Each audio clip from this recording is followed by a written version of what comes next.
Opa, tudo bem? Meu nome é Rafael Junqueira, sou CEO e diretor de marketing da Junqueira Consultoria e vou tratar de um tema muito relevante do dia a dia, que tem a ver com os pilares sensíveis da comunicação aplicada às redes sociais. Para trazer esse tema não foi muito difícil, né? Porque há uma compreensão de como as redes sociais e alguns conteúdos que são relativamente sensíveis impactam no dia a dia das empresas, das marcas. Então sobretudo, muito essencial e interessante a gente trabalhar esse conteúdo. Bem, como eu sou bastante organizado, eu fiz um roteiro para a gente seguir. A gente vai tratar muito do que é o pilar sensível, de uma certa forma. Nós vamos tratar do que é marketing de conteúdo, como é que uma comunicação ela é estruturada, como é que ela deve ser criada.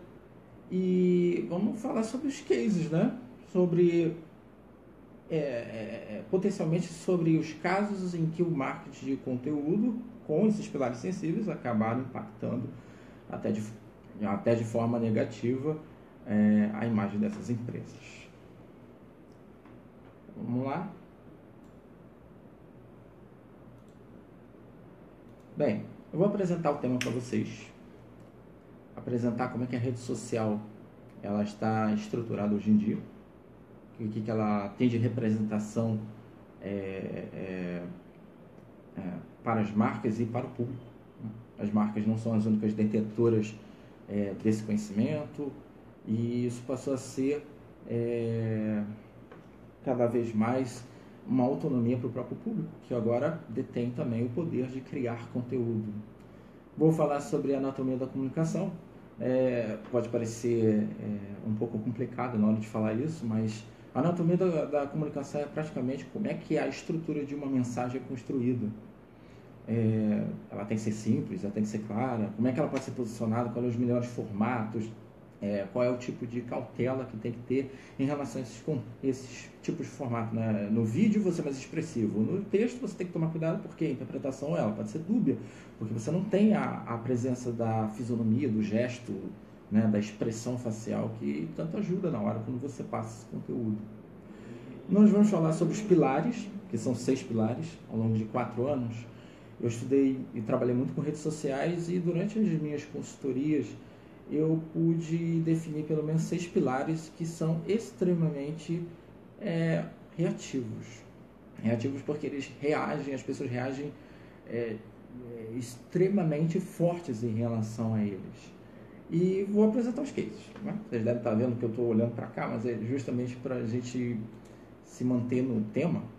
Eu mais ou menos organizei como é que a gente pode comentar, como a gente pode construir, e ao mesmo tempo eu estou mantendo a rede social aqui do meu lado, em poder interagir com as pessoas que queiram entrar em contato, e eu posso dar um material extra para a pessoa ler, para ela poder ter digamos assim, uma cobertura do caso, às vezes mesmo para poder complementar esse processo, né?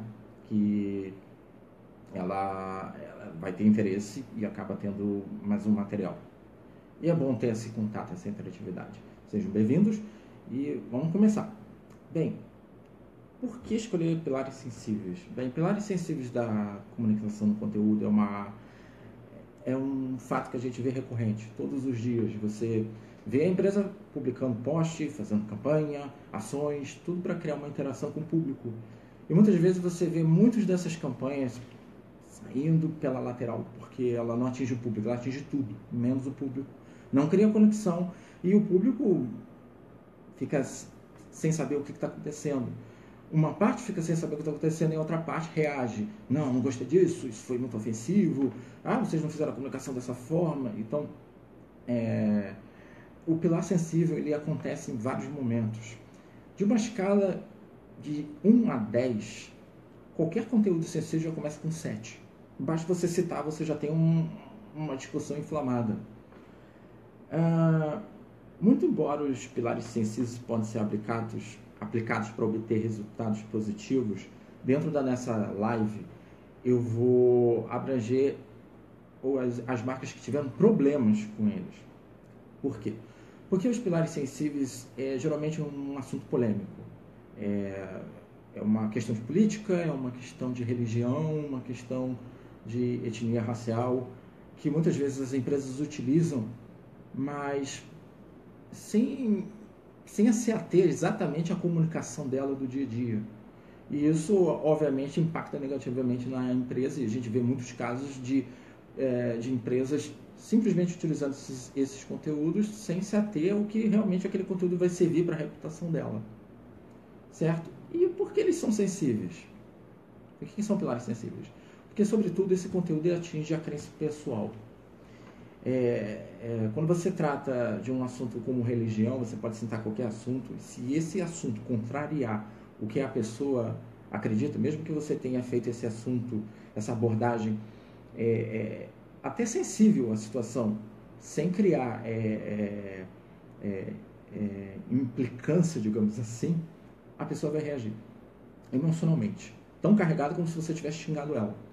Então, elas não sensíveis porque ela vai na crença pessoal da pessoa, porque, peraí, você está falando que não é assim? Como? Eu tenho embasamento nisso, uma bengala psicológica de uma certa forma. E há uma reação, a gente vê isso em questões de política e religião, é sempre uma discussão sem fim. Isso acontece porque atinge justamente no que a gente chama de segurança pessoal, nossa zona de conforto. E as marcas têm que ter consciência que isso vai acontecer, certo? E é extremamente essencial. É por isso que elas são sensíveis, por isso são pilares sensíveis. A gente pode chamar de conteúdo sensível, itens sensíveis, tópicos sensíveis, mas é sensível, ok? E os cases que eu vou trabalhar, para a gente ter uma noção de como é que funciona esses pilares sensíveis, como é que o marketing de conteúdo ele tem que ser assertivo, apesar de ser, ele tem que ser criativo e assertivo, ele tem que ser racional ao mesmo tempo, que ele tem que ser emocional para atingir o público naquela questão de, puxa, valor percebido, é uma empresa honesta, uma empresa segura, sim, mas ao mesmo tempo ela tem que ter uma racionalidade. Então a gente vai tratar de casos como a Lésia, né, que desde o ano passado tem utilizado uma comunicação bem fora do contexto do que eles vendem. Nós vamos falar sobre a campanha do Metro Rio, que simplesmente tiveram que tirar, porque a interpretação da comunicação do Metro Rio ela teve uma reação extremamente negativa. Ninguém interpretou diferente do que estava lá. Algumas pessoas disseram que não interpretaram, mas também não deram sua parte, né? Simplesmente houve uma maioria já dizendo que a campanha era extremamente racista. Eu vou falar sobre a instituição evangélica de Novo Hamburgo, que ela fez uma recriação neste ano, que implicou numa questão de desigualdade social. Eu vou falar sobre a campanha do Center, do VIP Personal Black, né, que falou sobre o papel higiênico negro, né? O papel higiênico preto, na verdade, porque era de cor preta, e nós vamos comentar sobre isso também e entender por que a comunicação foi entendida de tal forma que, sinceramente, o papel higiênico ficou em segundo plano. E vamos falar sobre a cerveja proibida. É claro que você está alguns casos no meio da nossa live. Se vocês quiserem participar, estejam livres, porque essa interação, esse debate, eu incentivo esse feedback de vocês. Não só da live, como estou, né? O conteúdo, como é que tá, legal, discutir o conteúdo, mas do que vocês já viram por aí, como é que vocês interpretam esse processo. E o que eu vou fazer é uma avaliação técnica dentro de publicidade e marketing, como é que a comunicação ela acabou se destoando, porque acabou utilizando esses conteúdos que, sinceramente, criaram uma reação absurda. E por que essa reação absurda existe? E vamos lá. Rede social. O que a rede social é hoje? É uma ferramenta extremamente poderosa de comunicação. O que você fazia tradicionalmente como jornal, quando você fazia rádio, televisão, você tinha um alcance definido, limitado, para ser sincero. Com a rede social, você tem um custo menor e tem uma potencialidade de alcance enorme. E não é só isso. Além desse poder, né, que favorece tantas marcas, você tem um alcance em que ela está estabelecida na sede do Rio de Janeiro, por exemplo, e ela é reconhecida em Nova York. Antes ela teria que viajar para Nova York para isso acontecer. E hoje em dia Não.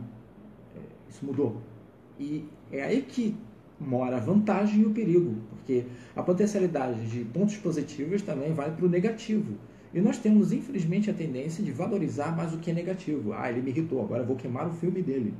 Ninguém fala, isso aí foi um bom exemplo, eu vou dizer para Deus e o mundo. Não. É normalmente sempre o contrário. Então, o que acontece é que a rede social, como ela se tornou para as marcas o melhor potencializador de marketing promocional, através do marketing de conteúdo, que a gente vai entender como é que funciona essa história, para o público isso se tornou uma ferramenta social. As pessoas utilizam para ativismo. É só se lembrar, é muito recente que a gente teve até um uso de rede social de uma forma potencial, não somente esse caso. Foi o caso das manifestações de 2013. Quer dizer, é uma coisa incrível, né? A gente utilizar a rede social para esse tipo de coisa. Só que não foi só para isso. A gente vê, por exemplo, ferramentas do Facebook que é utilizado em casos de calamidade, que eles lançam aplicativos de avise que você está bem depois de passar por algum efeito natural. E aí a pessoa ela pode avisar, ela pode comunicar. Então a rede social ela se tornou potencialmente poderosa. As pessoas, por exemplo, elas utilizam a rede social para criar movimentos, participar de ativismo, elas fazem isso para fazer cobertura de eventos, né, esportivos, entretenimento, mas se tornou potencialmente uma ferramenta que fez com que a pessoa tivesse a coragem de fazer coisas que normalmente ela não faz no mundo real. No mundo real, se uma empresa, por acaso, cometer uma falha, uma pessoa vai levar uma câmera e vai fazer isso em tempo real, né, ao vivo, ou vai gravar e colocar no YouTube. Só que é uma ou duas pessoas. Se a gente pudesse transferir como é que o movimento das pessoas nas redes sociais fosse na vida real, seria uma turma de pessoas invadindo a loja, quebrando ela toda e falando, não vamos aceitar desse jeito. E a rede social ela consegue fazer isso. Ao mesmo tempo em que, se uma empresa comete, digamos, uma rata, as pessoas têm o poder de tornar a reputação dela em zero. Né? É só ver essa repercussão que aconteceu de Hollywood com essas questões de assédio sexual. Isso não teria acontecido no passado. Aconteceu hoje por causa de rede social. Saiu na imprensa, mas foi parar na rede social. O que aconteceu com a carreira dessas pessoas? Acabou. Por causa de rede social. Então a rede social ela é poderosa. E isso torna o que para a empresa? Atenção, porque se a rede social deu potencialidade nesse sentido, o que significa dizer quando ela utiliza algum pilar sensível? Se ela não conseguir dominar o pilar sensível, a tendência é que ela perca público, perca visibilidade, perca reputação. E acontece da noite para o dia isso. Não é amanhã, depois da manhã. É agora para amanhã. Certo? Então, como é que funciona essa questão do marketing de conteúdo? Porque a rede social ela se tornou uma força muito grande, tanto para público como para marca. O marketing de conteúdo ela não nasceu com a rede social, ela já existia há muito tempo, através de propaganda, através de marketing promocional, que é o antigo nome do marketing de conteúdo. Hoje em dia você não atrela só, ou não deve atrelar só, o marketing de conteúdo como um processo de venda, mas um processo de criação de valor, conexão, e aí a venda acontece. É assim que hoje em dia funciona. Então, conteúdo e rede social se tornaram, irmãs. Então, de uma certa forma, o conteúdo se tornou eficiente, porque as pessoas passaram a ter valor. Tem gente que não compra produto da marca, mas advoga pela marca porque comprou a ideia da marca. E a coisa mais interessante do mundo é que... meu irmão está parabenizando, obrigado, André Luiz. André, porque... né? Gostei. Obrigado pelo apoio. O que acontece é que a potencialidade da rede social tornou o conteúdo forte. Porque ele já existia, então ele se tornou mais forte, ele se tornou essencial e vital. Então as pessoas compram a ideia da empresa, a filosofia da empresa e o produto da empresa através do que o conteúdo é construído. Então não adianta fazer conteúdo, vou fazer um conteúdo com um meme aqui que eu vi, é cool, vou pegar alguma coisa, uma tendência. Não faça isso, a não ser que esteja atrelada à coerência da empresa. Uma empresa não pode falar algo que ela não vende. Tem uma máxima em vendedor que é o seguinte: todo cliente sente dor e a empresa dá um remédio. Se você não dá remédio daquilo que você está dizendo, por que você está fazendo? É perda de dinheiro e custo. Sem falar que é perda de reputação, visibilidade, você não vai ser reconhecido daquela forma que você quer ser reconhecido. Então, assim como a rede social é potencial, positivamente e negativamente também, se você não conseguir atrelar isso, a estratégia ela tem que estar toda fundamentada. Bem, se a gente já sabe disso e sabe como é que o marketing de conteúdo se tornou uma grande ferramenta, como é que a gente monta a comunicação?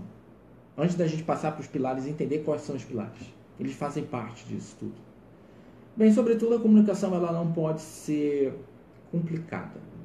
Ela não pode ser, digamos assim, carregada de poesia, como normalmente eu vejo. Tem muita propaganda que dá uma volta e você não sabe nem do que se trata. E aí há uma reclamação de falta de interpretação. Mas do que se trata? Que produto é? Do que eu vou beneficiar desse processo? Você lida com alguma responsabilidade social? O que é essa poesia toda? Eu costumo dizer poesia porque é aquela coisa que é subjetiva demais.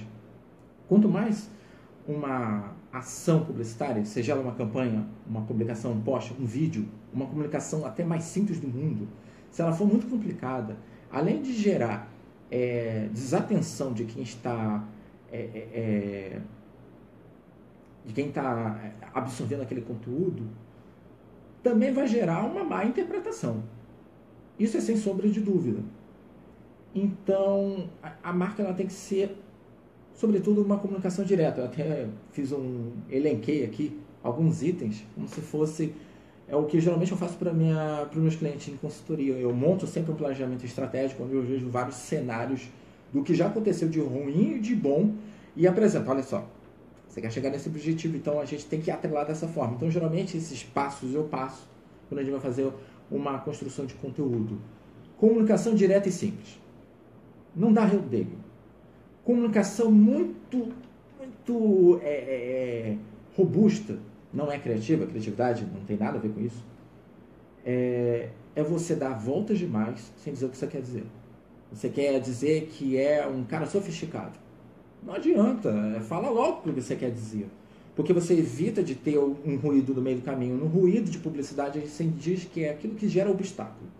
Ou seja, má interpretação, não entendi, interpretação dúbia, comunicação incoerente. Isso é ruído. E ruído significa dizer o seguinte: se eu não entrego a comunicação, eu não vendo conteúdo. Se eu não vendo conteúdo, eu não gero valor. Se eu não gero valor, o cliente não sabe quem sou eu, não me vê e não compra de mim. Simples. Ok? Descreva os benefícios. É simples descrever os benefícios. Né? Geralmente você tem quando a comunicação ela é toda atrapalhada, ela simplesmente, mesmo que tenha benefício sendo, digamos assim, criado, ela acaba sendo deturpada por causa de uma comunicação muito confusa. Muitas vezes muito confuso entender algum conteúdo que está falando não sei do que, começa falando de Brasil e termina na Lua. Você não sabe nem do que se trata. Então, descreva os benefícios, mas lembre-se que comunicação direta e simples faz todo sentido. Se você não consegue montar isso, você simplesmente não passa nada. Inclua a cultura popular. Cuidado, porque cultura popular depende do que você traz. Eu vou falar sobre Liga da Justiça. Tá bom, o que Liga da Justiça significa dentro da sua marca? Ela significa justiça, significa postura, significa atitude. Cada um daqueles personagens tem uma persona, tem um perfil. O que você quer explorar com isso? É legal porque tá agora, né? Tá em bilheteria, tá em voga, tá top, tem um hype. Mas isso significa algo para você? Tem que pensar, tem que ter estratégia, tem que ter tática, porque não vai fazer nenhum significado, mesmo que as pessoas gostem. Porque você tem que perceber qual é o público também que vê Liga da Justiça. É o mesmo público que te compra? Né? Compra de você? Então tem que ver se esse conteúdo vai ser benéfico para o que você quer construir. Né? E evite fazer uso de polêmica, que é o comum. Um dos casos que a gente vai falar aqui é a Lésia usou polêmica constantemente. Né? É uma coisa muito peculiar. Deixa eu ver. Guilherme está perguntando aqui. O que você falaria de um produto que serve para várias aplicações? Se torna complexo falar dele? Não exatamente. Guilherme, quando um produto tem uma comunicação que é assertiva, ela é direta, você consegue falar das várias aplicações como se fosse uma cronologia. É muito complicado que você não entenda quando a comunicação é toda voltada. Você consegue colocar uma aplicação. Por exemplo, quando ela tem várias aplicações, é mais fácil você fazer uma propaganda através de vídeo. Você consegue ilustrar. Fica mais fácil. Muito mais difícil do que você escrever. Por isso que atualmente as empresas preferem mais vídeo do que mais do que escrever mesmo, porque a possibilidade das pessoas interpretarem certo ou errado é muito amplo. Então, quando você tem várias aplicações, várias funções, né?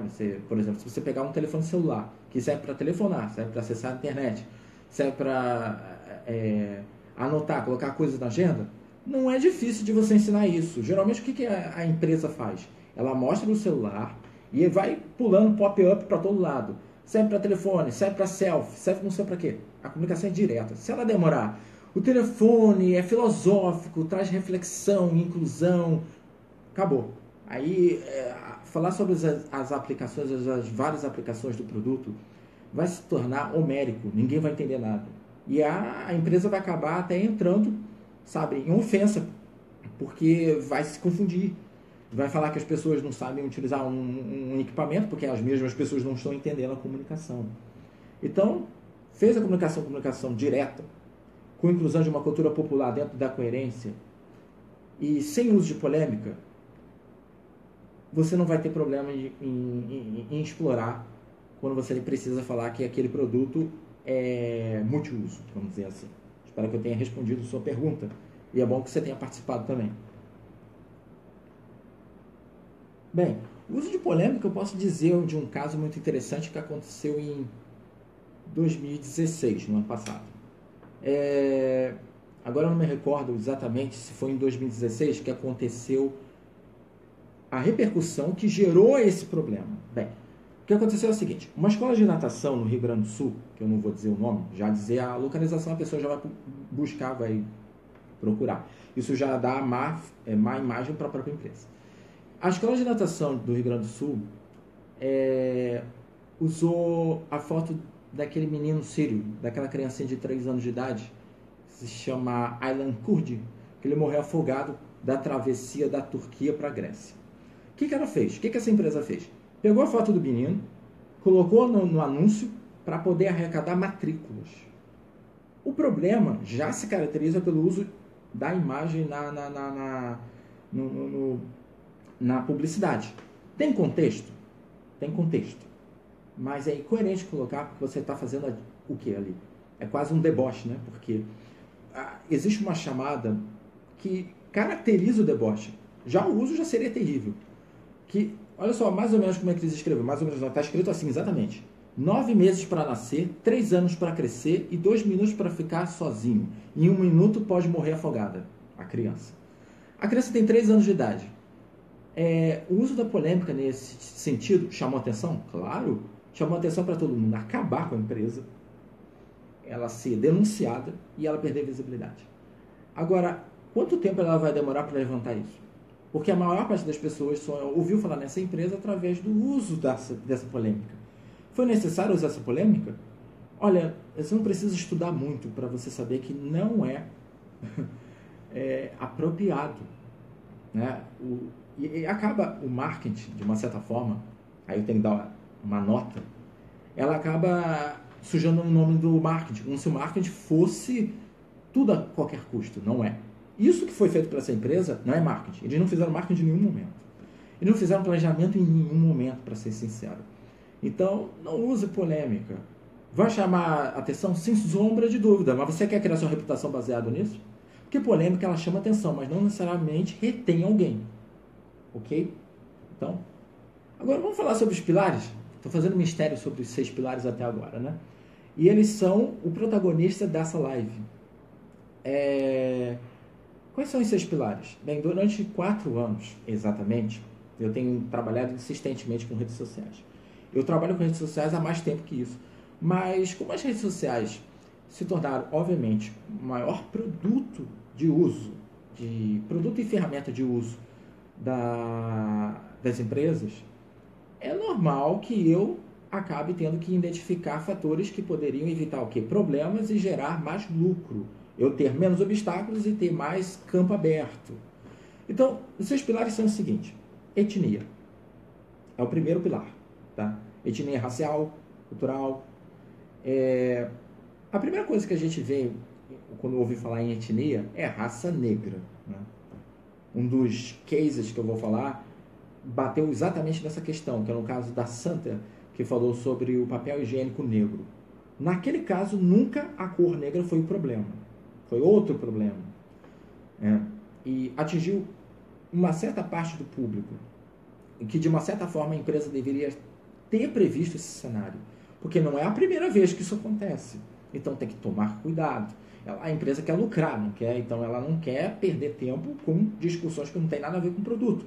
O produto, nesse caso, ficou totalmente ofuscado, porque, sinceramente, ficou mais em debate o problema, a crise. O segundo pilar é o gênero. Homem e mulher. Só que a gente vai incluir nessa questão orientação. Homossexual e heterossexual. Não tem mais como tirar isso dentro de um mapa estratégico. Se alguma empresa não considera isso dentro, eu sinto muito, vai errar e vai levar na cabeça. Tem que considerar. Porque o seu público não vai gostar muito dessa ideia. E você tem que entender isso. Porque assim como o público muda por causa de certas características, essa vai ser vital. Né? A gente está vivendo uma certa revolução hoje em dia. A gente pode dizer que a gente está vivendo outros anos 60 e 70. A gente está vivendo isso agora. Então não dá para ignorar isso. Política, terceiro pilar. Política e valores éticos. Eu coloco valores éticos junto da política porque tem vários fatores que a gente pode combinar. Política. Coloca qualquer assunto de política, não precisa nem criar reação. Você vai ter um discurso inflamado, porque as pessoas querem defender o seu lado. Na política você nunca convence ninguém. Você sempre vai ter alguém que vai falar aquele discurso sempre, né? Esquerda é melhor, direita é melhor. Esquerda é melhor, direita é melhor. Você nunca vai conseguir tirar esse discurso. Então, as marcas que querem fazer partido político, toma cuidado, porque nenhuma empresa é partido político. Então, se for citar esse assunto, tem que estar muito bem focado no que você vende, o que eu acho muito difícil de ser aplicado em qualquer caso. Então, a política não é um impedimento, mas com certeza você não quer gerar um debate atrás do outro, porque quando a pessoa pegar aquele debate, ela vai fazer e vai esquecer o seu produto e nem vai ligar para a sua empresa, ela só vai falar do debate. Simples assim. Então, é uma isca de distração pura. Não use. Se for usar, lembre-se de pensar como é que você vai usar isso aí. E é bem complexo pensar em usar política no dia a dia de uma empresa que está vendendo um produto. Ainda mais num cenário hoje em dia que a gente está vivendo uma política que está um caos, né? Então, quer mesmo utilizar a política que está com essa imagem ruim? Eu acho que é bom pensar 1000 vezes em relação a isso. Religião e crença pessoal. Religião é um assunto muito sério. Teve até citar até um caso que aconteceu uma semana atrás com um cliente meu. Eu gerencio as redes sociais desse cliente e eu sempre crio essa estratégia. Olha, se for falar de alguma coisa na rede social, evita esses pilares daqui. Mas sempre, mesmo que você tente, tem sempre alguma coisa que acontece, né? Mas você tem que prever esse cenário também, mesmo que aconteça pelo fato de você não provocar. O fato de citar já provoca. Então, a gente já sabe disso. Qual é a primeira coisa que eu falo para o meu cliente? Não reaja, concorde. Mas não concorda tentando falar assim, eu concordo com você. Não, curte lá, faz alguma repercussão nesse sentido. Porque o seu objetivo é criar divulgação. Nesse caso foi o seguinte, é um cliente advogado. E ele quis divulgar um caso que saiu no TJ de São Paulo, Tribunal de Justiça do Estado de São Paulo.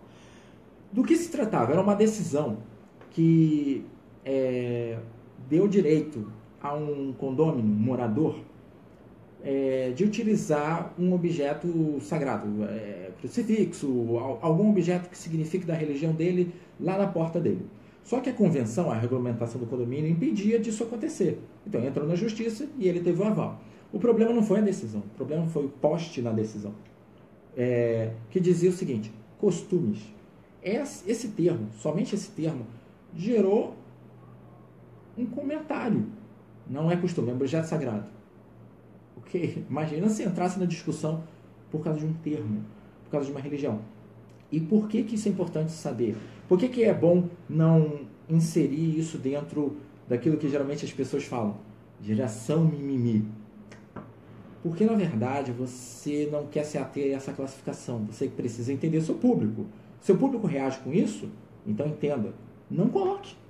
É simples. Se você for reclamar porque ele... Ah, não, você está sendo muito sensível. Ah, sinto muito. Se ele está sendo sensível e ele contribui, digamos, com o seu lucro, e ele é o seu cliente, para que irritá-lo de forma gratuita? Você sabe que isso vai dar algum problema. Então, não entramos numa discussão, mantemos o foco do processo. Não muda nada, a não ser que você tenha feito um discurso inflamado. Não apague, se desculpe. É mais fácil. Para gerenciar a crise e conter ela, é mais fácil você desculpar, tentar justificar o que é injustificável. Mesmo que você tenha uma certa razão.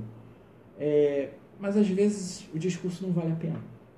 Então, coisas como essa, né, da religião, nem foi um processo que suscitou ser proposital, né? Foi algo que citou, falou o contrário de mim, não, que você está querendo mudar o que eu acredito. Então, é um processo sensível. Então, a gente tem que evitar esses processos sensíveis para não desfocar da nossa comunicação. O quinto pilar sensível tem a ver com criança, idosos, gestantes, pessoas com deficiência e animais. Esses são pilares sensíveis porque são considerados vulneráveis. Criança é vulnerável a qualquer tipo de exposição. Televisão, andar na rua, acesso à rua, né? A criança vai andando na rua, você percebe que um grupo de pessoas já vai na direção dela. Por quê? Porque ela não tem noção para onde ela está indo. Então você tem uma proteção. Idoso, por que você tem uma proteção? Porque é um processo nosso, questão cultural mesmo. A vulnerabilidade, nesse caso, não tem nada a ver com fraqueza. Tá? A vulnerabilidade tem a ver porque esse grupo de pessoas está dentro de uma proteção nossa. A gente gosta de proteger. A gente não quer que seja atingido. Isso tem a ver com nossa necessidade, né? A questão da pirâmide de Maslow, as necessidades básicas. Proteção de sobrevivência. A criança não tem noção do seu espaço, você quer proteger ela porque ela não tem o senso de proteção. O idoso, não é porque é idoso, é porque existe uma questão de preservação. É uma questão de legado nosso mesmo, a gente tem isso. É uma questão cultural nossa. Então isso foi levado de frente para frente e acabou influenciando esse nosso comportamento. E os demais também acontecem dessa forma, né? Não é por pouco que isso aconteça. E o sexto pilar é grupos de ativismo. Não só grupos de ativismo, ação de ativismo mesmo. Toda vez que você cita ativismo, tem uma possibilidade de gerar uma situação, digamos assim, de mal-estar. Por quê? Não o grupo em si. É porque geralmente quando a empresa usa ativismo, ela tem que ter, ao meu ver, no DNA da empresa isso. Ela tem que ter isso como responsabilidade social. Ah, mas eu como funcionário, eu como CEO defendo isso. Mas se a sua empresa não representa isso, eu sugiro não tocar no assunto. Por exemplo, LGBT. Aqui no Brasil a gente utiliza a sigla LGBT, só que lá fora, em alguns lugares, é LGBTI. O I é intersexual. Em alguns lugares, em outros lugares, é LGBTQI, que significa lésbica, gay, transexual, tem um bissexual, gay, transexual, queer, que é um estudo de orientação sexual, e intersexual. Quer dizer, você vê a complexidade que é esse grupo? É um universo de situações. Acha que citar ele dentro de um post fará a empresa ser uma ativista? Ela não pode pagar de boazinha de uma coisa que ela não faz parte. Então não adianta querer ter a opinião de tudo, fazer parte de tudo, se isso não faz parte do DNA da empresa. Isso vai impactar negativamente e extremamente negativo. O Guilherme Lopes, né? Muito participativo, lado humano protetivo em relação ao crianças e idosos. Isso é o nosso comportamento natural. Isso acontece. E nos pilares sensíveis que eu estou citando, além da crença pessoal, tem o nosso lado pessoal mesmo, protetivo, porque é lado emocional. Assim porque a gente decide tudo emocionalmente, nunca racionalmente. Então, existe um controle interessante que as empresas ou produtores de conteúdos, não necessariamente com fins lucrativos, mas querem agariar um público, tem que tomar cuidado que pilares sensíveis, eles são sensíveis. Eles têm a ver com pessoas. E lembre-se, marketing de hoje em dia está centrado no ser humano, 100%.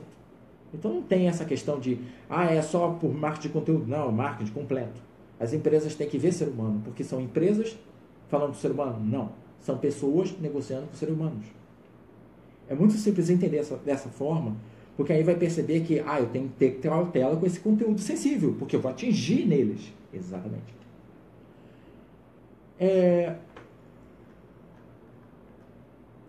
Então vamos falar dos cases, né? Eu consegui falar em 30 minutos o conteúdo para a gente ter pelo menos uns 30 minutos para falar sobre os casos. Todas as minhas lives vai ter mais ou menos 1 hora, porque ultrapassar desse tempo geralmente fica muito cansativo. E um conteúdo de 1 hora dá uma encorpada e as pessoas entenderem mais sobre esse assunto. Sem ter, eu pelo menos espero passar esse conteúdo sem ter muito aspecto técnico da área de publicidade. Porque se eu entrar muito nesse aspecto, eu vou acabar afastando o público que eu quero abranger.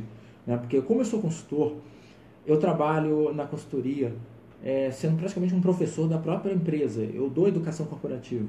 Então eu não falo com ele como um publicitário falo. Não vou entrar com a mesma carga técnica. Eu não vai entender nada do que eu estou falando. E aí o meu objetivo já era, né? Ele tem que entender o que eu estou falando, para entender como é que as coisas vão funcionar. Então, minhas lives nunca vão ser carregadas dessa forma. Ela sempre vai ser uma tradução do que é esse mundo, que pode parecer muito enigmático, mas não é. Vamos falar do primeiro case. A empresa Santa, que faz, né, esses produtos de papel higiênico, papéis, lenços de papel, no seu produto, na sua linha de produto do Personal VIP Black, que eles lançaram agora, que é o papel higiênico na cor negra. Qual foi o grande problema desse case? Se alguém acha que foi pela cor negra do papel higiênico, não foi. Foi, na verdade, por causa de um slogan. De um slogan que significava um processo. Que aí a gente bate na questão do ativismo, nossos pilares sensíveis.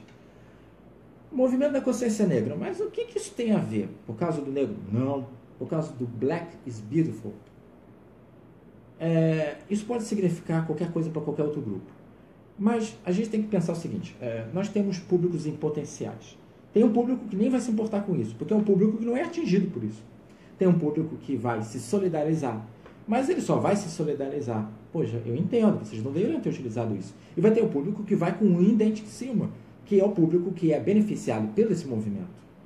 Esse movimento, ele nasceu ali na década de 60, nos Estados Unidos, e ele começou com o seguinte, Black is Beautiful tinha a ver com a relação de estética, beleza mesmo. As pessoas diziam que os negros eram feios.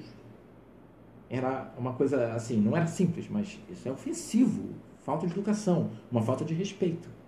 Incrível. E apesar disso ser longínquo, isso ainda acontece hoje em dia.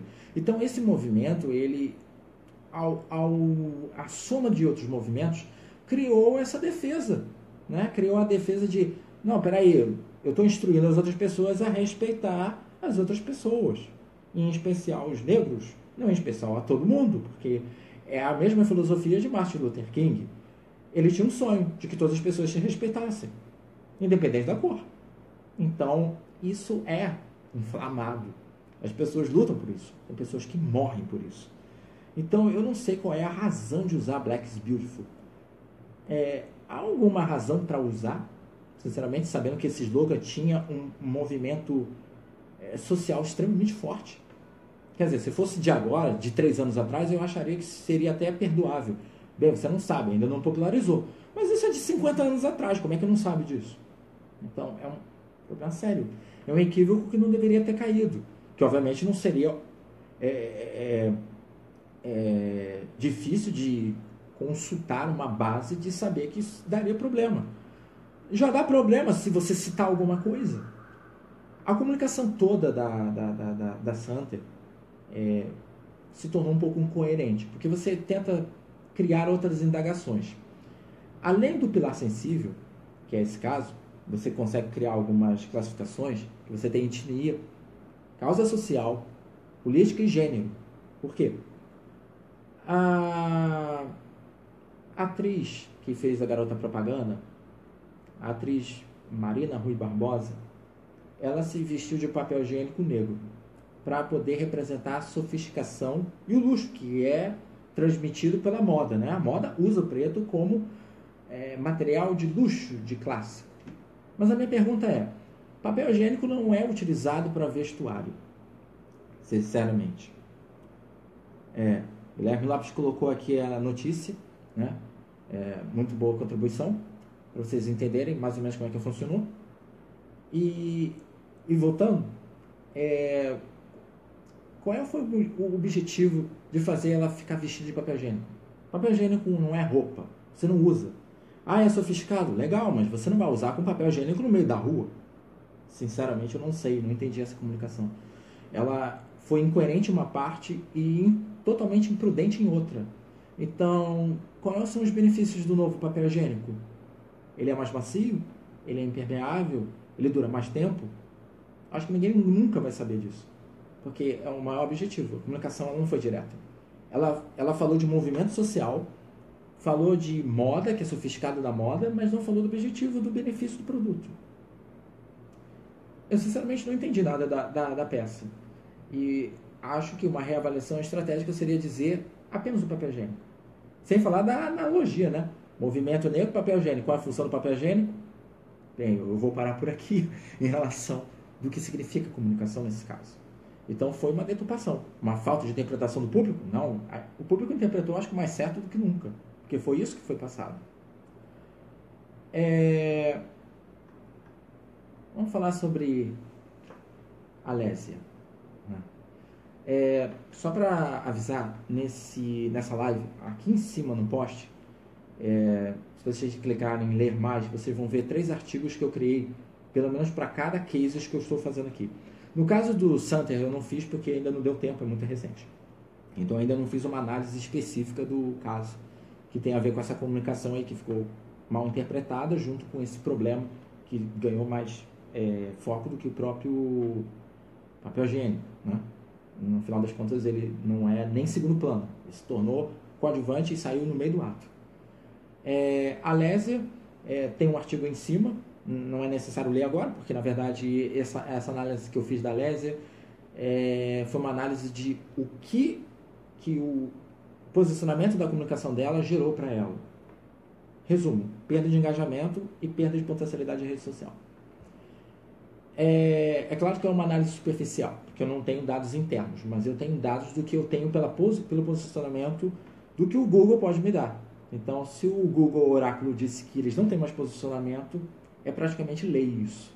Então, acho que não foi uma boa ideia eles se proporem dessa forma. O que é a Alésia? A Alésia foi uma empresa, aliás, é uma empresa, de móveis. Ela vende pela internet, ela é uma e-commerce. Ela fabrica os móveis e vende os móveis. E ela é residida aqui no Rio de Janeiro. E o que ela fez no ano passado, no final do ano passado? Em 2016, em dezembro, ela resolveu utilizar, como é que posso dizer, um posicionamento extremamente polêmico. Começou a utilizar aspecto de gênero, política, todos os 6 pilares, tá? Só para citar aqui. Os 6 pilares, ela mexeu com etnia, gêneros, políticas, valores éticos, religião, crença pessoal, mexeu com crianças, idosos, mais idoso, porque falou de estatuto, pessoas com deficiência, sim, animais, acho que uma vez ou outra, e ativismo, a questão do feminismo, e a questão do que o feminismo tenta combater, machismo. Mas o feminismo não é só isso, o feminismo é igualdade, né? Equidade, né? Na verdade. Tem a ver com emparelho, ao mesmo tempo que cada um tem suas necessidades, então a igualdade não é um termo tão simples para ser dito nesse caso. Mas isso é outro assunto, um mérito que eu não vou entrar agora. O que a Alésia cometeu, assim, de erro, de uma certa forma? Ela vende móveis. Se ela vende móveis, o que política tem a ver com isso? Quer dizer, a política de taxação de uso de madeira lei? Eles estão utilizando algum material biodegradável? E aí o governo está taxando eles e eles acham isso abusivo? Não. Estão falando de CLT que não podem mudar. Eles estão falando sobre desarmamento, que às vezes a pesquisa fica infundamentada. Quer dizer, tem tantos assuntos ali que não tem nada a ver com móvel, que você não sabe se é um partido político ou se é uma empresa. E eles estão nessa defesa há quase um ano. Eles estão dentro de uma crise, sem saber que estão dentro de uma crise há quase um ano. Qualquer problema que ocorrer por causa de política, porque política você tem seu lado, você nunca vai aderir o lado. Então, eu não sei de onde eles tiraram que a política faria que eles tivessem uma rentabilidade maior. Eu só sei que eles tinham um bom impacto antes desse processo todo ocorrer. Eles tinham uma visibilidade. Mas se vocês virem pelos aspectos até mesmo práticos, no início dessa crise eles tinham 139 mil curtidas no Facebook. Eles têm 123 mil. Perderam quase 11% total de curtidas.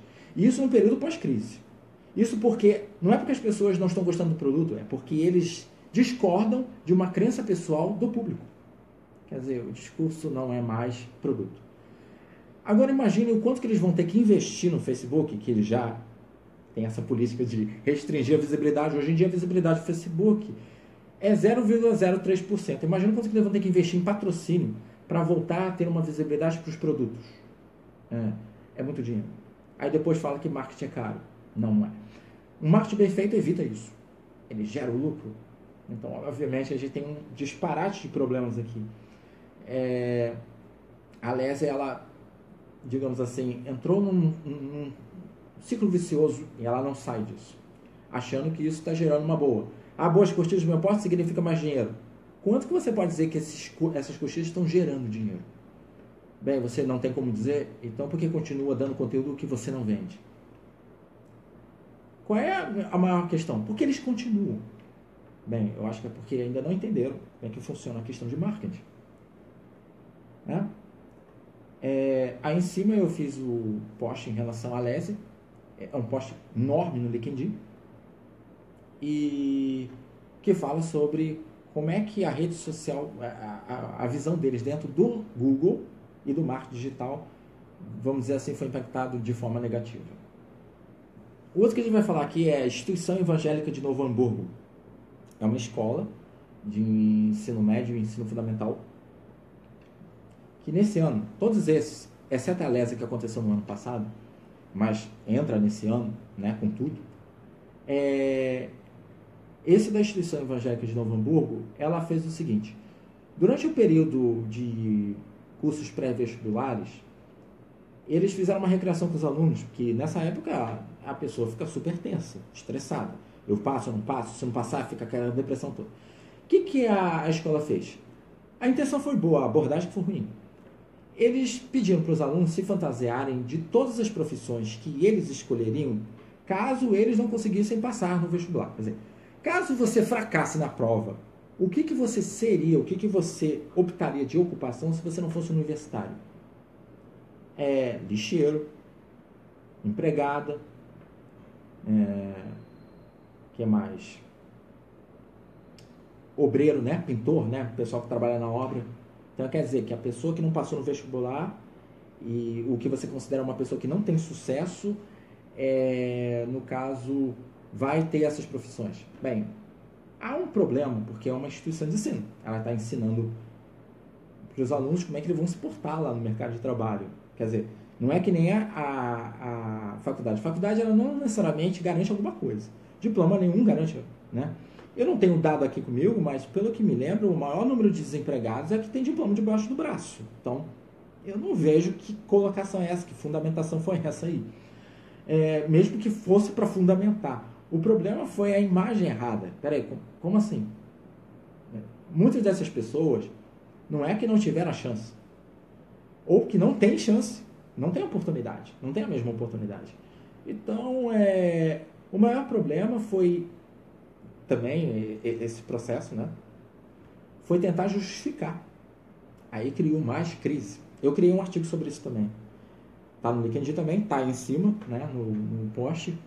Vocês podem dar uma olhada. Esse vídeo depois aqueles que não tiverem a oportunidade de verem agora, ou estão vendo, querem rever o vídeo depois, ele vai ficar disponível aqui no Facebook e vai ficar disponível no YouTube também, que em breve eu vou lançar essa plataforma, que vai ficar todos os vídeos que eu lançar aqui, tanto em palestra, como live, e como outros formatos de vídeo.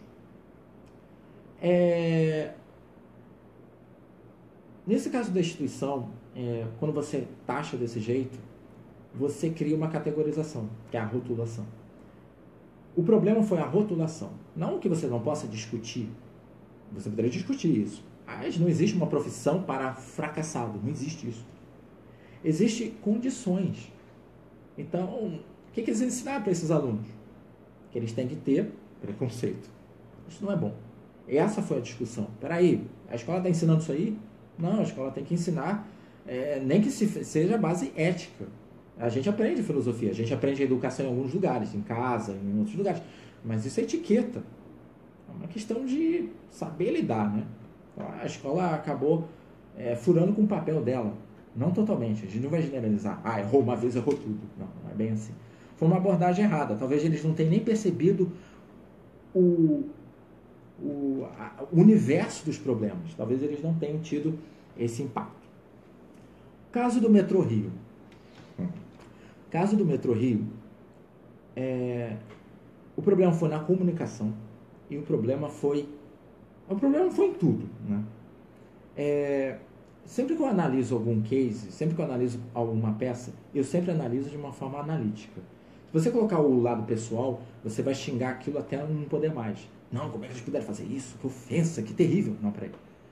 O que eles quiseram falar? O que o Metrô Rio significa? Se você for na missão e visão deles, eles dizem que eles querem ser o melhor sistema de transporte do Rio e essa missão. E a visão é se tornar o melhor sistema de transporte e conforto e acessibilidade da América Latina. É isso que eles falam na missão e visão.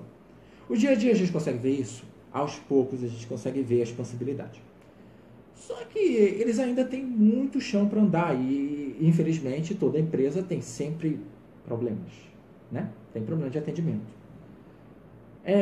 Qual foi o problema desse case, desse caso do Metrô Rio? Bem, em um certo momento desse ano, eles lançaram um cartaz que tinha exatamente assim, um casal negro aqui, um homem e uma mulher, um casal branco, um homem e uma mulher, e uma faixa no meio. Essa faixa significava aqueles pontos de estação, né? Que tem né, você passa de uma estação uruguaiana, vai para a Cinelândia, aí estava nesse formato. E o objetivo, e estava assim uma frase no meio, ligando o Rio de ponta a ponta. Tem um grande problema nessa comunicação. Se você coloca um casal negro aqui, um casal branco aqui, a primeira interpretação que você tem, para quem é usuário do metrô, a maioria, é desigualdade. Por que você colocou o casal negro lá e o casal branco aqui? Por que você não colocou no meio? Porque o Metrô Rio quer unir, né? Não quer separar. Tudo bem, qual foi o objetivo da comunicação? Querer ligar as partes do Rio, mas não coloca desenvolvimento ou igualdade social no meio, porque o contexto vai ser outro. Porque o dia a dia o que a gente vê, infelizmente, é desigualdade. Então, a mensagem foi deturpada? Não, a mensagem foi interpretada como as pessoas têm experiência no dia a dia. As pessoas têm... o metrô não consegue passar isso para eles no dia a dia, senão eles teriam dito, o Metrô Rio tem uma iniciativa, ele consegue juntar esse povo, mas a reputação dela não é essa. Então, a única interpretação que foi é desigualdade. Peraí, por que o casal negro está ali? Por que o casal branco está aqui? E que negócio é esse de liga o Rio de ponta a ponta? Porque quando se aponta um erro, se aponta o outro. O metrô não liga o Rio de ponta a ponta. Na verdade, ele é reto. Ele não liga nem Niterói. E na Barra da Tijuca, que é imensa, você não tem mais pontos. Quando você entra lá, você vai no Jardim Oceânico, tem que ir a pé e pegar o metrô, pegar o ônibus para outros pontos. Não é de ponta a ponta. Você pode dizer, trabalhando e construindo e trazendo acessibilidade ao Rio ao longo dos tempos. Acho que é mais válido você falar dessa forma. Porque hoje você está afirmando. Então, existe uma incoerência dentro da comunicação sem ser confusa. Ela não é confusa, ela é só estranha para ser interpretada, já que as pessoas que vão no dia a dia têm mais reclamação a realmente dizer que o metrô está dizendo alguma coisa, né? O metrô tem muita coisa, acessibilidade, nos tempos dos Jogos Olímpicos deu acessibilidade, agora as pessoas podem utilizar o metrô para ir para a praia, antes era restrito, você tinha que pegar ônibus. Então existe muita evolução, existe muito progresso. Mas isso não caiu bem na graça do povo, porque isso pegou na crença pessoal, que foi justamente no pilar mais sensível, a desigualdade social. Isso pega muito na raiz. Então, eles podiam ter evitado. Era mais fácil não ter colocado nenhuma pessoa nessa faixa. Era mais fácil, se fosse colocar uma pessoa, coloca todo mundo junto. Coloca todos juntos ali no meio, porque você está unindo o povo. Então, é uma mensagem muito mais sincera do que você colocar de lado a lado. Parece que foi quase um ceciricídio, né? Porque, de fato, isso acontece, infelizmente. Mas a empresa, ela acabou colocando a carroça na frente dos bois quando fez isso. Então, ela podia ter evitado. No final das contas, a solução foi tirar a campanha. Aí você imagina o quanto que custou essa campanha. Eles tiveram que tirar. Não tinha nada como salvar a campanha ali. Não tinha como tirar um elemento e tirar o outro elemento. Então, evite, né? Evite fazer uma campanha que seja carregada desta forma. E nós vamos falar do último caso da cerveja proibida. Essa começou no começo do ano. Foi em janeiro, né? Ela abriu o ano. Esse caso tem vários problemas. E, na verdade, ele tem um problema principal porque ele atacou o principal gênero, feminino. O que a cerveja proibida fez? Bem, a cerveja proibida, o nome é cerveja proibida, né? Não é a cerveja foi proibida, o nome é cerveja proibida. Ela criou uma linha de produto que ela lançava uma cerveja específica para o público feminino. Até aí, tudo bem. Tá? Você pode lançar linhas de produtos. Isso acontece em outros segmentos. Em linhas de brinquedos, lança kids, adolescentes. Né? Mas esse caso foi uma afronta, porque não foi só uma afronta, foi um processo até de desconhecimento de mercado. O público feminino, eu fiz também um artigo sobre cerveja proibida. O público feminino de consumo e, pasmem, de produção também, agrega quase 40%. 40% do público consumidor é mulher em cerveja. Então, a comunicação deles em relação à cerveja foi como se, olha, agora a gente está abrindo as portas, agora vocês podem beber cerveja, como se nunca tivesse bebido cerveja. O mercado de produção de cervejeiros, que pode parecer, é predominância de mulheres, de homens? Não. Mas há 20 anos atrás, isso já tem um tempo, tem 2 décadas, que as mulheres já se consagram no ambiente de produção. E no ambiente de consumo, é quase 50%. Quase 50% dos destilados é o público feminino que faz uma contribuição. Né? Ela bebe, ela consome socialmente, consome em eventos. Isso não é uma coisa nova. Quando eu era pequeno eu já via. Então, isso caracteriza um ponto fraco para a própria empresa. Por quê? Você não conhece seu próprio público. Isso é um problema estrutural para a própria empresa. O outro problema é não ter percebido isso, como assim a mulher não... Né? Tem um tempo atrás que houve essa banalização de usar mulheres para vender cerveja, né? Como se a mulher fosse o produto. Houve essa banalização para falar o seguinte, olha, não tem que usar a mulher para fazer isso. E hoje em dia você mal vê, né, usar a figura, a imagem da mulher atrelada ao produto de cerveja. E esse desconhecimento faz com que seja um processo de crise até mais amplo do que o próprio pilar. Né? O pilar fez com que muitas consumistas da cerveja brincassem com a situação. Elas não ficaram furiosas, elas só acharam num tom de deboche. Como assim? Agora eu posso beber? É uma cerveja mais agradável, mais perfumada. Então é uma cerveja só para mim? Então eu tenho que largar as cervejas que me matam, certo? Isso que aconteceu. O lançamento da cerveja passou a ficar desapercebido. E isso fez perda de venda? Lucro? Não, eu não tenho nem conhecimento disso. Mas eu só sei que isso abre a questão, mais do que o pilar, a questão de conhecimento de público, que é um problema mais sério. Ele não conhece o público, então ele está devendo a cerveja como se fosse uma coisa automática. E marketing, em principal, sobretudo, ele verifica se você tem aquele público específico. Você não pode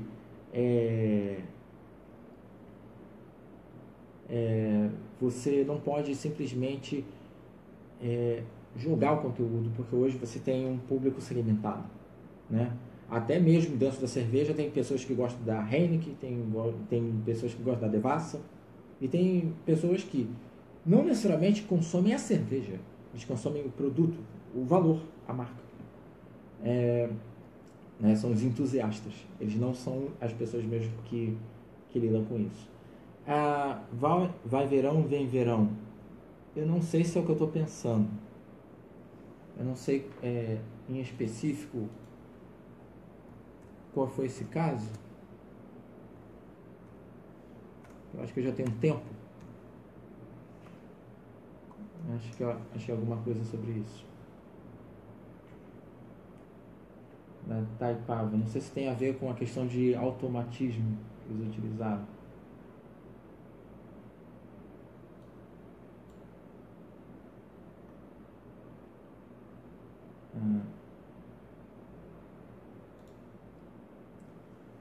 Eu acho que tem a ver com... Estou vendo aqui.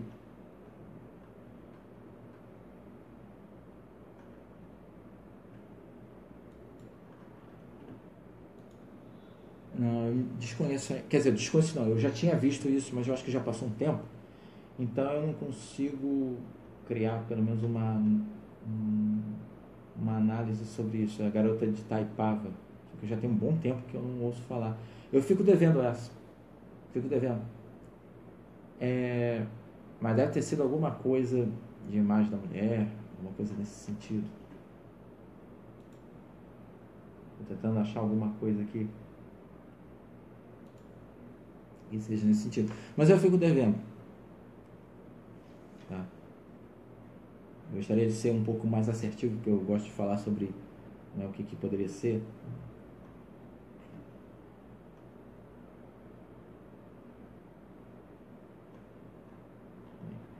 Depois eu crio até um artigo sobre isso e possa ser até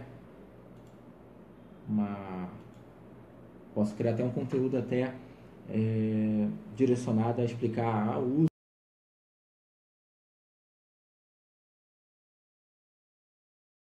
uso do papel da mulher e tal, que possa, né, ilustrar esses casos de pilares sensíveis, que com certeza deve ter sido isso, porque a maior parte das empresas acaba, infelizmente, caindo nesse processo que é tão sensível, né? Bem, eu falo bastante, mas eu acho que eu consegui falar tudo que eu queria falar sobre pilares sensíveis da comunicação aplicada às redes sociais. Sobretudo, o que eu queria concluir dessa live é que esses pilares sensíveis, esses conteúdos sensíveis, na rede social, que é um canal já sensível, numa época que nós vivemos que está mais sensível ainda, é preciso de planejamento e estratégia de marketing. Não existe essa dispensa de marketing. Não existe essa dispensa de planejamento. Na rede social eu posso fazer porque é uma coisa espontânea. Não, espontaneidade tem que ter planejamento. Porque você vai errar. O problema é que se você errar na rede social, quase não tem segunda chance para isso. E empresas grandes não têm chance nenhuma, porque elas não têm defesa. Como você está tanto tempo no mercado e não sabia disso? É argumento. Então, o planejamento estratégico tem que estar centrado, concentrado. Senão, todos esses pilares sensíveis que eu falei, mapeamento de como uma estrutura de comunicação acontece, ele não acontece porque você acha que vai acontecer. No momento eu vou fazer. Não, você tem que estar todo estruturado. Porque se aparecer uma crise, você não conseguir contê-la antes de acontecer, porque uma crise na rede social é que nem uma explosão de vulcão, para os lados. Você não pega, você não tem como, você tem que sair correndo. Ou você contém ela, ou você faz uma retratação pública falando, eu errei, desculpe. Não tem outra resposta melhor para isso. E não queiram crises em redes sociais. Crises em redes sociais é uma cascata. Você não vê onde começa, não vê onde termina e não sabe quando vai parar. E tem aquela máxima de falar que vai usar a crise para gerar uma oportunidade. Isso é uma frase de Napoleão Bonaparte. Bem, ele falou isso em uma vez, e não dá de ter falado isso todas as vezes, como geralmente a gente faz. Crises é para serem contidas. Se você quiser criar oportunidade de uma crise, primeiro você tem que ter estratégia. E para a crise acontecer, em algum momento você não fez cobertura dela. Então, não, crise aconteceu com tempo. Cuidado com os pilares sensíveis. E cuidado com a sociedade, porque ela está mais vulnerável a certos assuntos. Se a empresa não tem coerência para falar aquele conteúdo, não fale. Ah, mas eu quero falar do Dia Internacional da Mulher. Bem, se tiver alguma coisa em relação que a sua empresa pode fazer, fale sobre a responsabilidade social. Se você quiser homenagear, faz uma publicação de post. Parabéns a todas as mulheres nesse dia do Dia Internacional. Mas não entra em conteúdo, porque senão você vai entrar em outro assunto que não tem nada a ver com a sua empresa. Ok? Agradeço a presença de todos. A cada mês, pelo menos, eu vou fazer uma live sobre algum assunto. Já tenho uma live preparada para o próximo mês. Eu não vou fazer no dia 24 de dezembro, tá todo mundo festejando. Eu vou estar festejando. Eu vou fazer mais ou menos no dia 15 de dezembro, uma sexta-feira de novo, no mesmo horário. Mas tudo isso eu vou confirmar com vocês com um anúncio que eu vou fazer. Nesse caso dessa live, eu fiz um anúncio durante uns 10 dias, lançando um vídeo, explicando como é que ia ser o assunto, preparando as pessoas, como é que ia ter a expectativa dessa live. Todas as minhas lives, elas sempre vão estar disponíveis aqui no Facebook e vai estar disponível no YouTube. E eu sempre, como nas outras redes sociais, o tamanho de uma hora é muito tempo, eu vou sempre cortar uma parte desse vídeo para ficar quase como uma chamada para a pessoa ir no link, até porque nessas outras redes sociais acaba ficando prejudicada essa transmissão. Eu agradeço a presença de todos, agradeço a sua participação do Guilherme, contribuiu bastante. Vou ler essa Itaipava, te devo essa resposta, vou dar a resposta nesse mesmo link aí, nos seus comentários, para a gente dar uma finalizada, né? E depois eu até crio um artigo. Esse artigo vai demorar um pouco em relação a Itaipava, porque já foi um tempo, eu tenho que analisar, ver como é que ela impactou. E os outros casos do Metrô Rio, o caso da Santer também, que foi agora. E outros casos que, infelizmente, acabam surgindo. E consultores como eu, outros consultores, temos aí a obrigação de educar essas empresas em relação a isso. Porque o objetivo principal delas, sobretudo, é lucrar. E não é perder o fio da meada. Certo? Então, muito obrigado a todos. Um bom final de semana. Uma boa resto de sexta-feira, né? Se divirtam. E muito obrigado pela presença de todos. A presença de vocês é muito importante. E se puderem deixar seu like, seguirem as minhas redes sociais, aos contatos aqui em cima, o site da empresa Junqueira Consultoria, onde tem os meus contatos também. Seguirem, quiserem acompanhar todo esse conteúdo, estejam à vontade. Certo? Então tá ok. Tchau.